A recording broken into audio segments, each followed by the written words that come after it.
داخلے کا. میں نے کہا یار فراغت ہے رات میں تم داخلہ فارم بھر رہے نہ پڑھائی کی, ایک دن تمہارے فارغ ہو جاؤ گے. کہنے لگا ہاں ہماری گفتگو ہو چکی ہے, خط و کتابت ہو چکا ہے. میں چلو میرا کیا لاؤ ناشتہ کراؤ بھر دیتا ہوں. میں نے سوچا کہ شاید تحریر اچھی نہیں ہوگی, لے گیا آرڈر میں, اس نے ناشتہ کرایا, میں نے فارم بھر دیا اس کا. نیچے دستخط کرنا تھا, میں نے کہا یہ یہاں پہ دستخط کر دو. کہنے لگا مولانا یہ کام بھی آپ ہی کر دیجیے نا. میں سمجھا تو پورا جاہل ہے, تو دستخط کرنا بھی نہیں جانتا اس کا مطلب. میں نے کہا اچھا پان لے آؤ, دستخط بھی تمہارا کر دیتے. ہماری تو بس اتنی سی آرزو رہتی تھی ہم لوگوں کی, چلو کام ہو گیا. رات کو فارغ ہوا ہمارے ساتھ, دستار بندی ہوئی اس کی.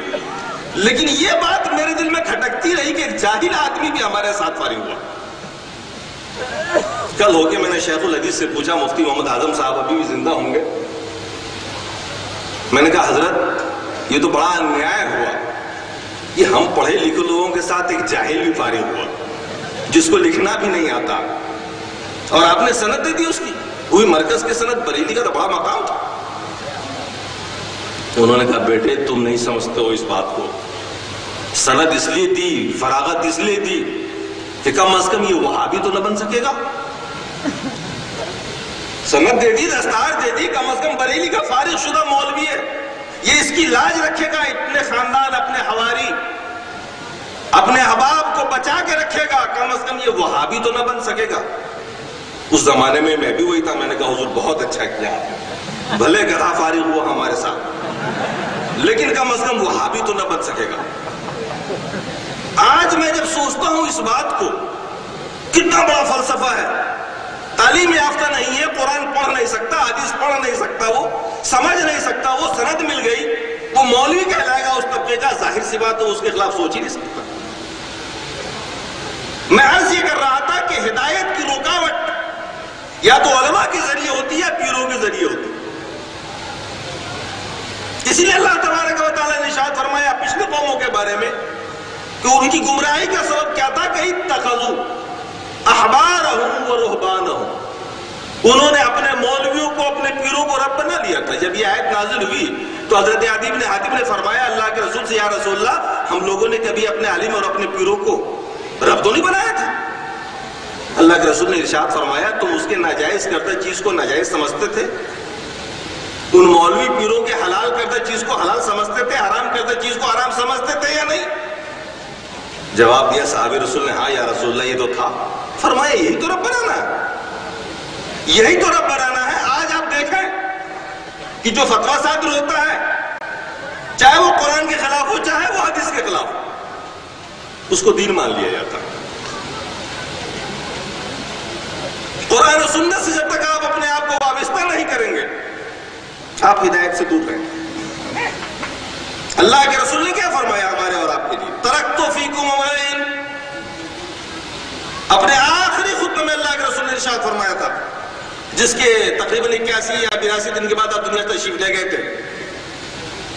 امپورٹنٹ خطبہ تھا آپ کو, جس میں آپ نے فرمایا تھا ترکت فیکم امرین, میں تمہارے درمیان دو چیز چھوڑ کے جا رہا ہوں, جب تک تم ان دونوں چیزوں کو مضبوطی سے پکڑے رہو گے گمراہ نہیں ہوگے. ہماری ہدایت کی گارنٹی دو چیزوں کو پکڑنے میں, وہ کیا؟ اللہ کا کلام قرآن اور رسول کا کلام حدیث. اسی کو کہتے ہیں اہل حدیث, جو قرآن و سنت کو پکڑے ہوا, مضبوطی عامل ہو. یہ نہیں کہ اہل حدیث کے خاندان میں پیدا ہو گیا. ہم زمانے بریلوی پہ تھے, بھلواڑے میں تھے, ایک اہل حدیث عبدالقہار صاحب ابھی زندہ ہوں گے, بیچارے ہمارے پاس آئے دعوت دینے کے لیے. نوجوان سے لڑکے تھے, ایک عطر کی شیشی پیش کی انہوں نے, ایک ہاتھ سے سلام کیا مصافحہ. تو میں تو پہلے دیکھ کے چونک گیا نیچے سے اوپر تک بھی کون ہے جو ایک ہاتھ سے مصافحہ کر رہا. تعارف کرایا صاحب میں اہل حدیث ہوں. میں نے کہا میں کیا نظر آتا ہوں آپ کو؟ اگر آپ اہل حدیث ہیں تو پھر میں کیا دکھتا ہوں آپ کو؟ دوسرا سے گھبرائے, چونکے. آپ اہل سنت ہے تو میں نے کہا اہل سنت اور اہل حدیث میں کیا فرق؟ سنت اور حدیث تو ایک ہی چیز کے دو نام ہے نا. میں نے کہا بہرحال ایسا اہل حدیث مجھے قبول نہیں, میں داڑھی والا. بغیر داڑھی کے تھے. میں نے کہا یہی اہل حدیث ہے بغیر داڑھی والا. تو میں نے کہا اس سے بڑھیا تو اہل سنت داڑھی والا ہے نا. میں آج دیکھتا ہوں نوجوانوں کو کہتے ہیں میں اہل اس لیے کہ آپ کے ماں باپ اہل حدیث ہیں، داڑھی نہیں، نماز نہیں، دین سے دوری ہو، آپ اہل حدیث ہیں۔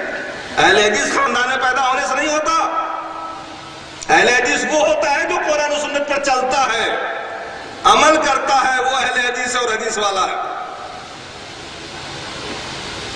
میں عرض یہ کر رہا تھا آپ کے سامنے، علماء رکاوٹیں، ہمارے اوپر ایک بوجھ تھا، بڑے بڑے علماء کا، امام کا، ہم پڑھاتے تھے، ہدایہ میں کچھ پڑھا رہے ہیں اور حدیث میں کچھ پڑھا رہے ہیں، ایک ہی چیز، حدیث میں کچھ اور کہا جا رہا ہے، یہاں کچھ اور ہے، لیکن حق پہ چل نہیں پاتے تھے۔ کیوں؟ اس لیے کہ دماغ میں تو یہ بٹھایا گیا تھا کہ امام اعظم